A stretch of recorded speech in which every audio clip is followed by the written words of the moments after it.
সদৰাইজ যোৱা দুটা তিনিটা দিনত অসমৰ মিডিয়াত আমি দেখিবলৈ পাইছো যে ইউটিসি চুক্তি হ'ব কিছুমানে শুভেচ্ছা দিছে কিমান দিয়ে আৰু দিব নালাগে বহুত মানে উৎকণ্ঠাৰ মাজেৰে মানুহবিলাক সময় কটাইছে চুক্তি যোৱাকালি হৈ গ'ল টায়াৰ জ্বলালিও চুক্তি হ'ল বন্ধ দিলিও চুক্তি হ'ল মই ক'ব বিচাৰে নাই আপোনালোকে হাৰি গ'ল বুলি আপোনালোকে জিকি গৈছে হাৰা জিকাৰ কথা নাই মোক আজি কোনোবা সাংবাদিক বন্ধুবিলাকে কৈছে গাড়ীৰ পৰা হাতটো দুটা উঠাই দিয়ক ভিক্টৰী সাইন মই কৈছো এইটো সাইনটো মই ভাল নাপাওঁ এইটো মোৰ প্ৰিন্সিপলৰ বিৰুদ্ধে মই কোনোদিন এইটো নেদেও বুলি কয় কাৰণ এই পৃথিৱীত কাৰো ভিক্টৰী আৰু হাৰা জিকাৰ কথা নাই এই পৃথিৱীখন আমাৰ ঘৰ ইয়াত আমি হাৰিলিও জিকিলিও জীয়াই থাকিব লাগিব আপুনি জিকা বুলি দেখাই পেলাই আনজনক হাৰা বুলি আপুনি ক্ৰিটিসাইজ কৰাৰ আপোনাৰ অধিকাৰ নাই আমি একে মানৱ জাতি তো এই কাৰণে এই চুক্তিটো হোৱাৰ আগত আমাৰ যেতিয়া সংগ্ৰাম চলাই আছিলে এই সংগ্ৰামত বিভিন্ন বাধা দিবলৈ চেষ্টা কৰিছিলে কাৰণ কথাটো বুজিয়ে পোৱা নাই আমি কি বিচাৰিছো আমাৰ উদ্দেশ্য কি আমি আগৰ পৰা কৈ আহিছো কোনোবা এটা জাতি জনগোষ্ঠী ধ্বংস কৰাটো আমাৰ উদ্দেশ্য নহয় নিজে জীয়াই থকাটোহে আমাৰ সংগ্ৰামৰ উদ্দেশ্য আৰু ইটোলৈ আমি সংগ্ৰাম কৰি আহিছো বড়োফা উপেন্দ্ৰনাথ ব্ৰহ্মই কৈ গৈছে এই সময়তে লিভ এণ্ড লেট লিভ জীয়াই থাক আৰু জীয়াই থাকিবলৈ দে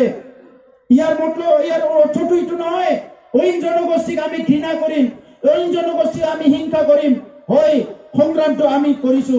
জোৰত মাইক লৈ কথা আমি কৈছো চিঞৰিছো আমি আৰু আমাৰ চিঞৰক লৈ পেলাই আপোনালোকে যদি ভয় কৰিছে মই আপোনালোকৰ পৰা ক্ষমা বিচাৰিছো কিন্তু আপোনালোকৰ অধিকাৰৰ কথাটো যেনেকৈ ক'ব লাগে তেনেকৈ কওক আমাৰ অধিকাৰটো সাব্যস্ত কৰিবৰ কাৰণে আমি কেতিয়াবা ৰাজপথত চিঞৰিছো আমি কেতিয়াবা ৰেল লাইনত চিঞৰিছো আৰু প্ৰয়োজনত আমি কাৰোবাৰ ভৰিটো ধৰিছো বড়ো জাতিৰ কাৰণে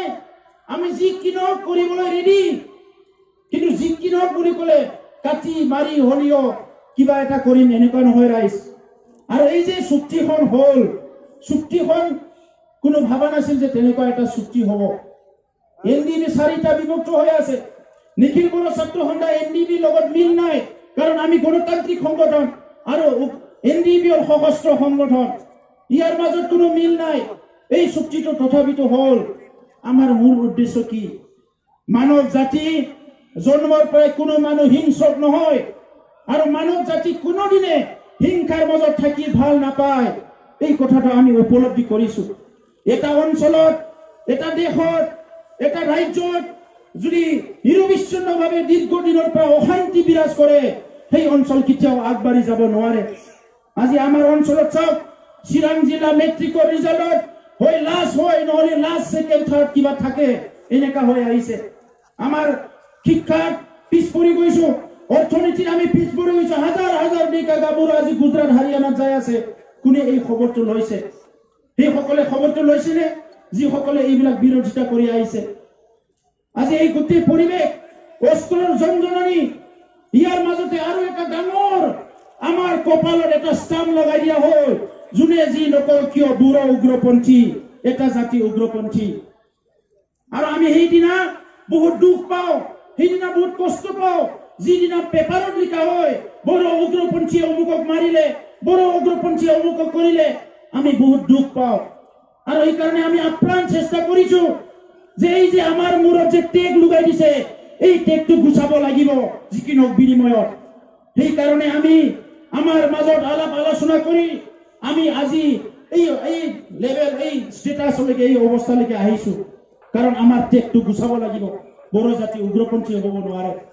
নিজৰ অধিকাৰৰ কাৰণে কিছুমান যুৱই অস্ত্ৰ লৈছে এনেকা অস্ত্ৰ লোৱা বেলেগ জনগোষ্ঠীটো আছে কিন্তু কোনো জনগোষ্ঠী এনেকুৱা নাম লৈ পেলাই কোৱা নাই কাৰোবাৰ যদি বন্দুকধাৰী সংগঠন আছে তাৰ নামতহে কৈছে জাতিৰ নামত কোৱা নাই গতিকে মোৰ সাংবাদিক বন্ধুসকল আছে গুৱাহাটীৰ পৰা আহিছে বঙাইগাঁৱৰ পৰা আহিছে কোকৰাঝাৰৰ পৰা আহিছে মই আপোনালোকক আজি আহ্বান কৰিছো আপোনালোকৰ জৰিয়তে অসমৰ ভাৰতৰ বিশ্বৰ সংবাদ মাধ্যমক মই আহ্বান কৰিছো যাহাতে এই চুক্তিটো হৈ যোৱাৰ পিছত বড়োৰ সকলো সশস্ত্ৰ সংগ্ৰামীবিলাক এই চুক্তিত স্বাক্ষৰ কৰাৰ পিছত আৰু কেইদিনমান পিছতে অস্ত্ৰ সম্বৰণ কৰাৰ পিছত যাতে কোনো বড় উগ্ৰবাদী এই শব্দটো যাতে ব্যৱহাৰ নকৰে, বড় উগ্ৰপন্থী শব্দটো ব্যৱহাৰ নকৰে। আমি মানুহ হয়, আমি মানৱ জাতি হিচাপে থাকিব বিচাৰো। আমাৰ ভাষা আছে, আমাৰ সংস্কৃতি আছে, আমাৰ অস্তিত্ব আছে, আমাৰ সকলো আছে। আমিও মানুহ হিচাপে জীয়াই থাকিব বিচাৰো। হয়তো আমি ইমান ভালকৈ অসমীয়া ক'ব নোৱাৰো, ইমান ভালকৈ শব্দ বাক্যবিলাক ব্যৱহাৰ কৰিব নোৱাৰা, ক'ব নোৱাৰা কাৰণে কোনোবাই আমাক হয়তো তাচ্ছিল্য কৰে, আমাৰ কথা বুজি নাপায়। কিন্তু আমিও শান্তি, সম্প্ৰীতি, মৰম, স্নেহ সকলোৰে লগত মিলি জুলি থাকিব বিচাৰো। সংগ্ৰাম কৰে কৰে যেতিয়া প্ৰতাৰণা হয়, যেতিয়া ক'ৰবাত ঠগ প্ৰবঞ্চনা হয়, তেতিয়া মানুহ সংগ্ৰাম কৰিব লগা হয়। আৰু আজি এই চুক্তিৰ পিছত আমি ভাবিছো এই অঞ্চলত এটা স্থায়ী শান্তি আহিব। অসম চৰকাৰ, ভাৰত চৰকাৰক মই ধন্যবাদ জনাইছো, কাৰণ তেখেতসকলে উপলব্ধি কৰিব পাৰিলে। চৰকাৰ আহিল গ'ল, চৰকাৰ আহিল গ'ল, আলোচনাৰ নামত আলোচনা হ'ল, আলোচনাৰ মেজলৈ মাতি আনি প্ৰায় আলোচনা নকৰিলে, সমস্যা সমাধান নকৰিলে। কিন্তু আজিৰ যিটো চৰকাৰ, এই চৰকাৰে এইটো উপলব্ধি কৰিছে আৰু উপলব্ধি কৰি পেলাই এই চৰকাৰখনে আজি এই সমস্যাটো যে সমাধান কৰিব লাগে এটা ৰিস্ক লৈ পেলাই আগুৱাই আহিছে। সেইকাৰণে আজি এই চৰকাৰক বড়ো জনগোষ্ঠীৰ তৰফৰ পৰা আমি ধন্যবাদ জনাবই লাগিব। কাৰণ তেখেতসকলৰ সহায়, তেখেতসকলৰ আজি যিটো আঁচনি, তেখেতসকলৰ যি ইনিচিয়েটিভ, ইয়াৰ কাৰণে বড়ো ভূমিত, বড়ো অঞ্চলত আমি স্থায়ী শান্তি প্ৰতিষ্ঠা কৰিবলৈ সক্ষম হৈছো। ৰাইজ আজি বিভিন্ন জনগোষ্ঠীক লৈ পেলাই আমাক সন্দেহ কৰে যে বড়ো জনগোষ্ঠী কোনো জনগোষ্ঠীক ভাল নাপায়। আমি ভাল পাওঁ, মৰম কৰোঁ, সন্মান কৰোঁ, কিন্তু সেইটো দেখাবলৈ সুযোগ পোৱা নাই। আৰু এই চুক্তিত আমি সুযোগ পাইছো। সেইকাৰণে আমি ভাৰত চৰকাৰক কৈছো যে ইয়াত অকল বড়োৰে আঁচনি থাকিব, বড়োৰে কাৰণে কিবা পেকেজ থাকিব, এইটো হ'ব নোৱাৰে। সেইকাৰণে আমি কৈছো যে আমাৰ আদিবাসী ভাইসকলৰ সকলোতকৈ সন্মানৰ ঝাৰখণ্ড, ছত্তীশগড়ত ভগৱান বুলি কোৱা হয় বিৰছা মুণ্ডাক, এই বিৰছা মুণ্ডাৰ নামত আমি এটা কালচাৰেল কমপ্লেক্স আমি ইয়াত আনিছো। গোৰ্খাসকলৰ কাৰণে এটা গোৰ্খা ভৱন আমি ইয়াত আনিছো। স্বামী বিবেকানন্দৰ কাৰণে এটা ইউথ চেণ্টাৰ আমি আনিছো। ডক্টৰ ভূপেন হাজৰিকাৰ কাৰণে এটা মাল্টিপাৰ্পাছ অডিটৰিয়াম আমি আনিছো। বীৰ শিলাৰায়ৰ কাৰণে আমি এটা ইনষ্টিটিউচন ইয়াত আনিছো। আৰু ইয়াৰ লগতে বিভিন্ন জনগোষ্ঠী আছে আমাৰ ইয়াত, ক্ষুদ্ৰ ক্ষুদ্ৰ এই জনগোষ্ঠীবিলাকৰ কাৰণেও আমি ইয়াত কিবা নহয় কিবা এটা আনিছো, যিটো মই আজি আপোনালোকৰ আগত দুটাই কৈ শেষ কৰিব বিচৰা নাই। তো এইকাৰণে আমাক যেতিয়া সুযোগ দিব, আমাক যেতিয়া মৰম দিব, আমাক যেতিয়া পৰিৱেশ দিব, আমিও সকলো জাতি জনগোষ্ঠীৰ মাজত একেলগে মিলি পেলাই এটা সুন্দৰ এটা বাতাবৰণ সৃষ্টি কৰি আগুৱাই যোৱাটো আমি বিচাৰো। আজি এই চুক্তিখন হৈ গ'ল, কিন্তু চুক্তিখনৰ আখৰে আখৰে ৰূপায়ণ হ'ব লাগিব। এইটো চৰকাৰৰ ওপৰত নিৰ্ভৰ কৰিব। কোনোবা কৈছে আপোনালোকে অহাকালি আকৌ আন্দোলন কৰিব নেকি, অহাকালি আকৌ ৰাজপথত ওলাব নেকি, অহাকালি আকৌ শ্লোগান দিব নেকি? যদি চৰকাৰে আখৰে আখৰে পালন নকৰে, ৰাইজৰ হাতত বেলেগ একো ৰাস্তা নাথাকে। কিন্তু আমি বিশ্বাস কৰিছো, আমি আশা কৰিছো এই চৰকাৰে যিহেতু এটা আগ্ৰহ লৈ পেলাই আগবাঢ়ি আহি পেলাই এই সমস্যা সমাধান কৰিবলৈ আহিল, এই চুক্তিখন আখৰে আখৰে ৰূপায়ণ কৰিব, সেইটো আমি আশা কৰিছো।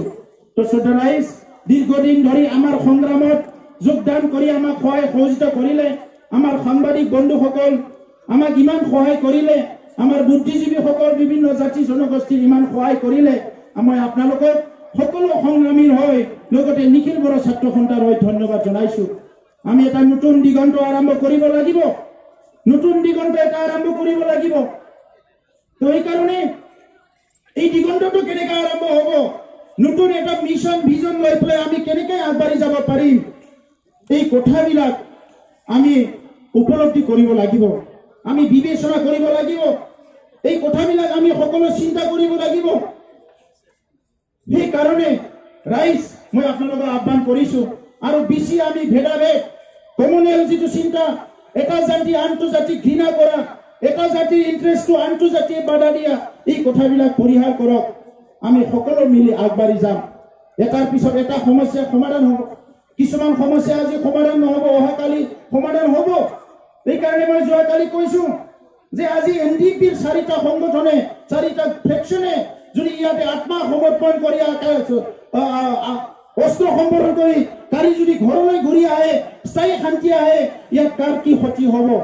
আমি কৈছো কালি যদি কেএলও তেনেকৈ সিজফায়াৰ কৰি পেলাই চৰকাৰৰ লগত শান্তি চুক্তি কৰে আমি কেএলওক আমি ওয়েলকাম কৰিম আদৰণি জনাম কালি যদি আলফাই তেনেকা কৰে আমি আলফাক আদৰণি জনাম কালি যদি যিমান আদিবাসী সশস্ত্ৰ সংগ্ৰামী আছে তেখেতসকলে যদি চুক্তি কৰে আমি তেখেতসকলক আদৰণি জনাম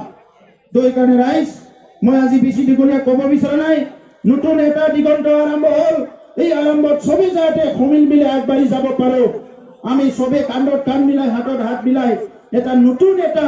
বিটিআৰ যেটো বৰ্ডাৰলাইন টেৰিটৰিয়েল ৰিজন এইটো সকলো জাতি জনগোষ্ঠীৰ কাৰণে আমি গঢ়িব পাৰো আপোনালোকে বিশ্বাস ৰাখক আমি আপোনালোকক বিশ্বাস দিছো বড়ো জনগোষ্ঠীয়ে কোনো এটা জনগোষ্ঠীৰ শত্ৰু নহয় আমি আজিৰ পৰাই সবে একেলগে মিলি আগবাঢ়ি যাম এইখিনি কথা মই আপোনালোকক আগবঢ়াইছো আৰু আপোনালোকক আজি ইয়াত উপস্থিত হোৱাৰ কাৰণে ধন্যবাদ জনাইছো